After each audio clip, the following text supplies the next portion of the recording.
You're back with another one. Not yet. Not yet. We getting there. This time we got top 10 stages of every Destiny 2 player. I'm a gaming nerd, so I would love to know this because I've been through most of these stages probably. This is by Shadow Destiny. Yeah, let's get to it. Curious, and they just love exploring what the game has to offer. The player is immediately met by awe-inspiring cinematics that Stage 1 starts the journey of a fresh Destiny 2 player. Bet They're often Discovery. very enthusiastic, curious, and they just love exploring what the game has to offer. The player is Yeah. immediately met by awe-inspiring cinematics that introduce them to the Destiny universe, and the player just starts to scratch the surface of the deep lore and story-based content within the game. This can Whoa, whoa, wait, whoa. That I mean, I did that in Destiny 1. Is this like for the Destiny 2 starting? a really We'll magical see. time We'll for the see. player because every mission, quest step, and experience is brand new, and perhaps unlike anything they've seen before in a video game. If the player didn't play Destiny 1, they experience the thrill of riding a sparrow for the first time, the power fantasy of casting their first super and wielding their first exotic, and they get their first glimpse of the tower they will call home. And of course they also find out that punching the glowing orange shanks might not be the best idea. As they progress through the campaign, the player slowly starts to unlock core activities and locations, but they don't really know what that means just yet. Okay, so top 10 stages every new Destiny 2 player, because half that stuff he said, if you play Destiny 1, you already know that. You already know every bit of that. So Stage 2 is a time of uncertainty after the player has completed most of the campaign and unlocked the rest of the game because they're really confused on what comes next and how to actually play Destiny. With maybe 10 to 20 hours of playtime under their belt, they have a good understanding of the most basic systems in the game, but they've yet to acquire the skills and gear needed to even consider doing endgame content. In this stage, the player discovers fun things like hurling themselves off the edge of the tower. This is such a common occurrence that an NPC in the tower actually has a voice line saying, "The jumper was a guardian, already rezzed and on their way."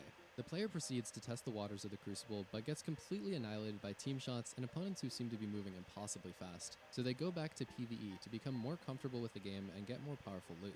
At this stage, they might receive a complaint from a raging teammate accusing them of being a clueless blueberry. Whatever that means anyway. The complicated interface and the sheer number of in-game items and loot can be really overwhelming to the player in this stage, and they seriously have no idea which of the hundreds okay, of mods and perks are actually worth using. yep, The that I player went may through just that. give up at that stage and uninstall, but there's a good chance that they'll start to recognize the I didn't potential for uninstall making though. fun and creative builds by combining various perks, mods, and subclasses. The player develops a desire to learn and become more powerful so they can take on more difficult PvE bosses and be more like those crazy guardians they saw in PvP. Man, that guy's just too good. Maybe I could be as good as him one day. No one's saying that. You get bodied, you're gonna be like, man, this sucks. But no, for real though. Destiny 2 was so much more expansive than Destiny 1, as in like all the gear and the perks and stuff. I was when I first started playing, I was like, bro, this is too much. I was just like, let me just focus on what I can do now, and then when I get my light level up, I'm gonna see what I could do to boost it. Which is probably not the best. You probably want to learn that stuff early on so you can have an easier time. But I'm more like I don't want to be overwhelmed, so I'm gonna just master what I know now and then move on when it's time. Stage 3 is when the player really takes that deep dive into understanding all of the different perks, weapons, and stats. The player starts to get a sense of what the meta is as they create their first viable builds, even if that just means putting on a shotgun and a couple of mods, switching to Titan, and running in a straight line towards their Crucible opponents. Players in this stage often receive advice from more experienced players, or they might watch some YouTube videos to learn some new tips and tricks. Alright, let's see. Destiny 2 tips and tricks. Alright. Use cover? Keep your HP So, after 20 to 60 hours of total playtime, the player begins to gravitate towards certain weapons and subclasses they believe to be powerful. Around this time, the player may also experiment with different classes, but then they fall in love with the power fantasy of a certain subclass and start playing that one more than the others. Yeah, The player Warlock. starts to dip their toes into endgame Warlock. PvP and PvE content, and they With start to decide which part of the game they enjoy the most, a decision that will shape their future as a guardian. Although some players may have already Is that joined a a W? clan, most players start to develop friendships and a desire to join a clan to Warlock. play strikes, Yeah. quests, crucible, or even raids. That clan's name is often a vocabulary word that they don't fully understand the meaning of, and the player themselves may even change their name, shorten their name, or add some X's on either side. Although the Okay, player no, has I a knew bit of that. experience under their belt, they still make classic mistakes, like blowing themselves up by launching a rocket at their teammate or at the inside of a Titan bubble. Oh no, that's not your fault. That's not your fault. It's your teammate's fault. Why he The gonna player pop a gets their bubble without first letting you know? amazing piece of loot, whether it's an awesome exotic, a high stat piece of armor, or a perfectly rolled legendary weapon. Unfortunately, players in this stage might forget to lock their new loot and accidentally delete it later. But regardless, the player feels really excited to test out their new loot in their favorite activities, and they can't wait to feel more powerful. And so begins the endless gameplay loop of the looter shooter. The player gets some loot, and then they use that loot to get even better loot, over and over and over. The grind, Stage okay. 5 is all It's about where grinding. people normally The player fall off. surpasses 100 hours of playtime and grinds to acquire exotics, weapons, the correct perks on those weapons, armor with good stats, stat distributions, power levels, triumphs, the list goes on. If you see someone who's season level 12 million, they're either in this stage or perhaps one of the most advanced stages. In this stage, the player develops an insatiable hunger Ooh! for more loot and better loot, and they use their newfound abilities and game knowledge to grow much more powerful. The player is particularly focused on acquiring weapons that are meta and excel in their activity of choice, and they just have to get a good roll so they can kill more Guardians in the Crucible or do more DPS in PvE. For example, the player may decide that they really want that perfect roll on the Nightfall loot, like the Palindrome, Uzume Sniper, or in the past, perhaps the Mindbender's Ambition. The player runs the Nightfall over and over, and maybe even 100 times until RNG finally rewards them. I've not Honestly, ran there Nightfall will in always so be more long. loot to grind in Destiny 2, so this can be Oh a no, recurring don't stage for peek the player that. whenever a You new see interesting a sniper? crucible is released. Due to spending Like, don't long peek hours that. grinding the loot, the player notices themselves becoming much better at the game. They feel like they're finally able to make decent Crucible plays, like sniping people out of their supers, and some of the PvE content begins to feel pretty easy. They even learn how to make the public events heroic. And yes, before you ask, yes, it does take the player until stage 5 to learn this one. No, I looked that up.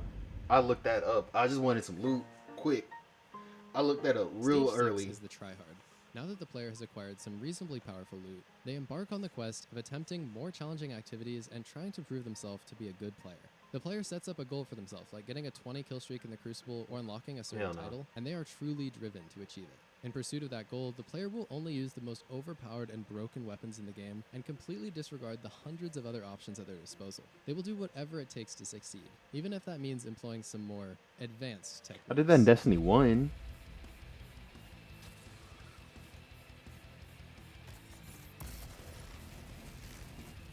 Like, I was trying hard in Destiny 1, but Destiny 2, I don't know about that. Starting in this stage, the player is usually very focused on either PvP or PvE, and some may even become arrogant and devalue players who don't like the same thing.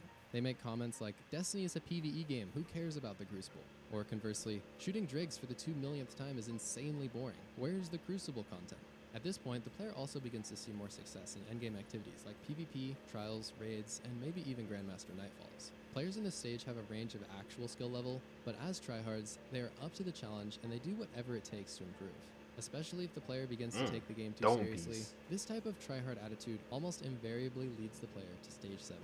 I've never been that good at sniping At this point, the player has seen enough of the game that they've developed to where I can like I hop in Crucible and reliably like use a sniper. Like I've never been that good, but Destiny is it's pretty easy to snipe. Honestly, it's just especially since it's a 2-hit kill, 1-shot headshot, 2-shot body shot anywhere. It's just boom, boom, real quick. They dead. You miss your shot, boom, run more. So sniping is pretty easy. It's just I never trusted my abilities firm enough. opinions about it, and they become frustrated because the game is less than perfect and they have ideas on how it could be improved. Although some of this can happen in earlier stages, this is when the player becomes angry beyond belief about overpowered weapons and abilities in the Crucible. At this point, the player often believes that their opponents only use the most overpowered no-skill weapons, but whatever they happen to be using is, of course, perfectly fine and balanced. The player frequently complains about the game and makes excuses for their mistakes. Oh blaming no, that boy everything on trash. everyone other than You saw themselves. that? The player often makes interesting statements about how they hate the game, but somehow it's still their favorite game of all time. Another classic is when they say the game is dead, but then they proceed to get on and play for 8 hours the next day. Okay, When wait, the 8 hours. frustration Whoa, whoa, whoa. intensifies, there are 3 main ways the player can try to cope with it. The player might simply play less towards the end of every season when there's very little to do and the meta becomes stagnant, and they might take some time off to focus on other games or real life. It's truly Oh, he hit unfortunate, that? but particularly when the player Nah, is bro. dissatisfied This with their man performance, filthy. they This might man resort to using filthy. cheats so that they can effortlessly dominate the entire game and feel some sort of twisted sense of satisfaction. Lastly, it's also possible that extreme frustration drives those who have a flair for the dramatic to proclaim to have forever quit the game. Why? Stop! But, surprise, surprise, most of them progress to Stage 8. Whenever an exciting season or big expansion releases, players who quit or took a break come flooding back into the game. The population skyrockets, and everyone develops a ton of interest in the new content. Too bad you have to drop like $60 every year because of that. It's After they really a get past shame. the 10,000 person queue on the loading screen. Plus the season pass. I didn't mention plus the season pass. Also, but I was too busy listening. I forgot to mention earlier. Destiny 1, I literally had like 3 guns I used in Destiny 1, and Thorn was one of them, but just for like lols. Like it was as primaries. Like Thorn, it was that one pulse rifle that you get from the quartermaster or whatever, the that you have to wait like a week or until the reset to get that one, and then the Hawksaw, which is the same thing, but the Hawksaw was so good.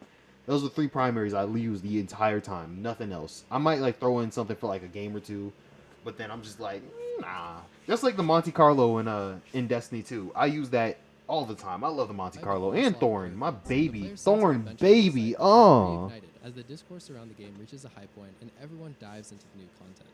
There's new loot to be acquired, new story missions to play through, sometimes a vast new raid to conquer, fresh seasonal PvE activities to explore, and probably 0 new PvP content, but we don't talk about that part.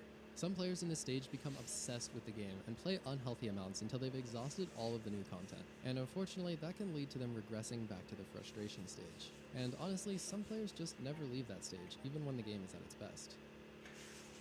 I'm not gonna lie. The player is becoming what they were just in, like why is it okay? This stuff. This got boring real quick. If y'all, I forgot what it's like, Surge or something like that. I forgot what it was, the name is, but this kind of content is so boring, so quick. Literally, just go in, kill a bunch of like mobs. It don't matter. Go in, kill a bunch of enemies. Go in, beat a boss. It's so boring. There's really no variation. Like strikes are more fun than that. Even though strikes got kind of boring to me too, because it's the same strikes over and over again. I wish it was more like Destiny 1, where they had so many strikes that you barely like. Okay, no, Destiny 1, you still ran through some strikes, but they're more fun. They're more fun to me. I don't know why. It's just, I don't know. Maybe I'm just at that point to where I don't care. stage, even when the game is But at its best. I don't know.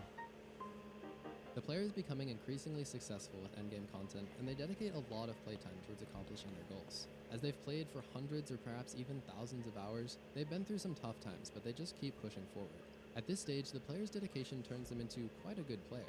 They get to the point where they're far more powerful than the Guardians in the early stages.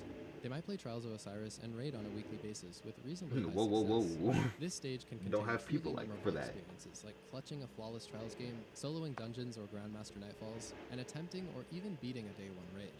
Unfortunately, there's a chance that the player develops an extreme ego during this stage due to their relatively high level of skill. Destiny's status as a very non-competitive game doesn't stop these players from treating the casual 6v6 lobbies like $2 million tournaments, and they probably also require that you have 269 solo flawless raid clears just to join their LFG group. It's not all bad though.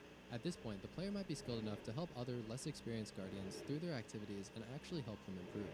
This leads many to establish a deeper connection with the Destiny community that is truly special. Although the player sees the rewards of their dedication, this can also be a painful stage because they've become skilled enough. That gun, bro, Fatebringer is so. Sometimes Bungie takes months or even years to implement improvements that are desperately needed, and it's extra painful to watch for those who invest so much time into the game. It's so bop bop, and if you need the third bop, like oh my gosh, it's like my Thorn baby. They just come to accept Destiny 2 for what it is.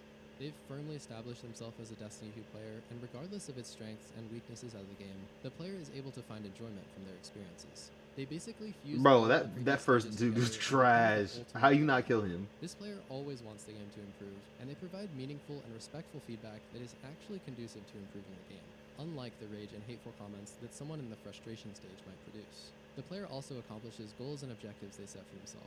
What gun They're is very this? skilled in PvP and or Thing PvE, shredding. and they're a master of their craft. The player accepts that although they may not be number one, they've certainly accomplished a lot, and perhaps even become legend. It takes quite a while for me to make these videos, so if you enjoyed this, please show your support by leaving a like.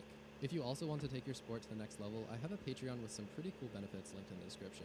Next up, if you're a console player who has not yet reached the Ascendant Stage 10, I highly recommend checking out my complete guide to maximizing your performance as a D2 controller player. That video is on the top of your screen now and linked in the description. Alright, that was cool. That was cool. That was cool. Shadow Destiny had a banger right there. This is the first time I ever heard of Shadow Destiny, so I have to, point out banger. But yeah. Hope y'all enjoy. Like, comment, subscribe. And I'm out. Peace.